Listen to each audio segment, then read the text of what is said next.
मैं मरूं तो तुम मर जाओगे, पत्नी मरती है तो पति मर जाता है, बाप मरता है तो बेटा मरता है, जीव अलग अलग है।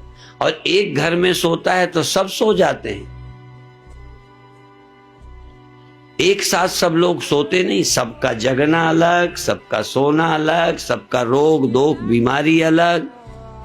किसी घर में एक का प्रारब्ध खोटा, कोई न कोई बीमारी लगी रहती, एक घर में बीमार ही नहीं होता। और हमारे गुरुदेव वृद्धावस्था तक पढ़ते थे, वृद्धावस्था तक उनके दांत मजबूत थे। अलग अलग देह है, अलग अलग जीव है।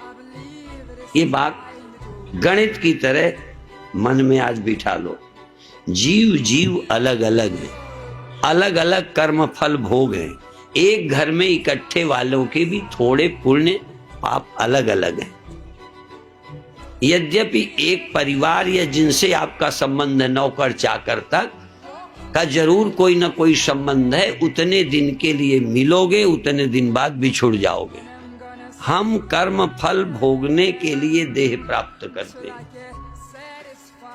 अकेले आए हो और अकेले जाना है, इस सच्चाई को अगर हम सब एक्सेप्ट कर लेंगे ना, तो हम सबकी जिंदगी बहुत ही ज्यादा पीसफुल हो जाएगी। मानो या ना मानो, हम सबकी लाइफ में इतनी सारी प्रॉब्लम्स आती हैं, लोगों की वजह से सिचुएशंस ऐसी क्रिएट हो जाती हैं, लेकिन सब कुछ हमारा प्रारब्ध है।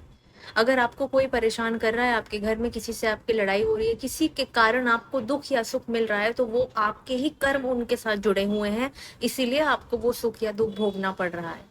लेकिन in the end everybody here is just playing a role. आप भी किसी की जिंदगी में रोल प्ले कर रहे हैं, आपकी भी जिंदगी में कोई ना कोई आकर रोल प्ले कर रहा है।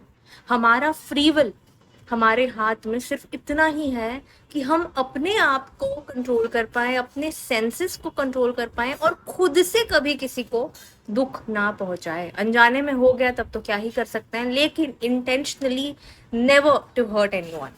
जैसे मेरे इतने हेल्थ इश्यूज रहते हैं, लेकिन मेरी मम्मी हमेशा बोलती है कि मेरी मम्मी भी मेरी वजह से सफर कर रही है, बिकॉज ये मेरी मम्मी का भी प्रारब्ध है। मेरा प्रारब्ध है कि मेरे शरीर को कष्ट मिल रहा है, लेकिन मेरे कारण मेरी मम्मी को दुख मिलना लिखा है, इसीलिए वो इतना सह रही है मेरे साथ साथ। तो उनका भी प्रारब्ध यहाँ पर जुड़ा हुआ है। तो आपके जीवन में जितने भी लोग हैं, ठीक है, जितने भी रिश्ते हैं, आपका उनके साथ सुख दुख का लेन देन है, इसीलिए सफर या हैप्पीनेस आपको उनके साथ मिल रहा है।